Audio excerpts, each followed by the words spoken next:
guys, Harsh here and welcome back to Technolobe. Now, when I gave away my Poco F1 to one of my best friends, I did not realize that I will be making a video on that phone ever again. I thought that I was done with the Poco F1. I had made a ton of videos on that phone and I moved on to the next phone. But here we are again after like 3-4 months and I'm still making videos about the Poco F1 because it is that good a phone.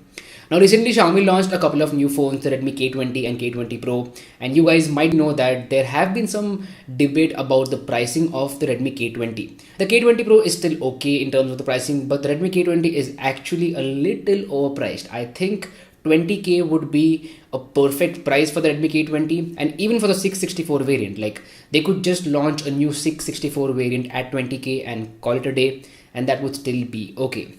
Now, because the pricing starts at 22,000 rupees, the question comes in that is Poco F1 a better deal than the Redmi K20?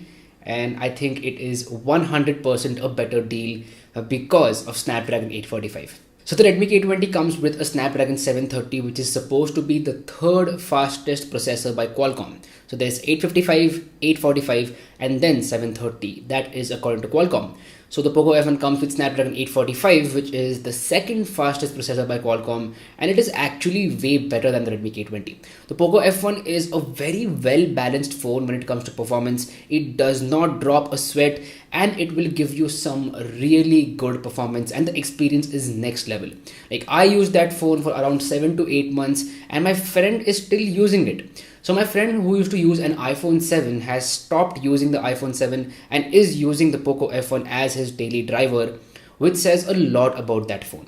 And one of the major points with Poco F1 is custom ROM development. So there are so many custom ROMs already available for the Poco F1 that it is incredible. Like you can download so many custom ROMs and you can play around with whatever you like, and it's literally one of the best experiences. So if you are a nerd like me and if you like to install custom ROMs and all those things, then Poco F1 is a very good phone for that. And also one more thing that is really good on the Poco F1 is the camera. So when you install Google Camera on Poco F1, the experience is next level. You can click some really good photos, and even today you can click some really good photos with the Poco F1, and that says a lot about that phone. So when Poco F1 was launched, there was some debate about the build quality, and those issues are still there. It has a plastic build quality and all those things. But now that the price has dropped to 18,000 rupees, or it was dropped to 18,000 rupees, that at that price point, I'm not complaining about the plastic back panel because of Snapdragon 845.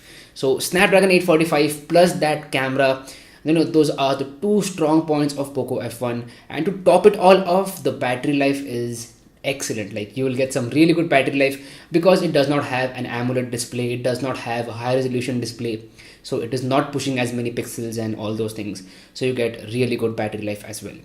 So I guess what I'm trying to say over here is that Redmi K20 is a very good phone, but the Poco F1 is a direct competitor to that phone and it is actually a better deal. So if you can buy the Poco F1 at 18k, like I'm saying a new Poco F1 at 18k, then I would say do not think twice, just go ahead with that phone. It is even better than the Realme X. Like the Realme X is good with that pop-up camera and all those things, like the fancy things, but when it comes to software, Realme is not that good. So Color OS versus MIUI is kind of an odd comparison, but I would definitely choose MIUI on the Poco F1 rather than going with Color OS on Realme X. So yeah, the Poco F1 is still the budget king in 2019 and that gets me really excited for Poco F2. So Poco F2 is coming. I've heard rumors where Poco F2 is coming in September, October, like sometime in the next couple of months, and that is going to be a killer phone if it comes for under 25,000 rupees. So if they can manage to keep the price under 25,000 rupees and still give a Snapdragon 855,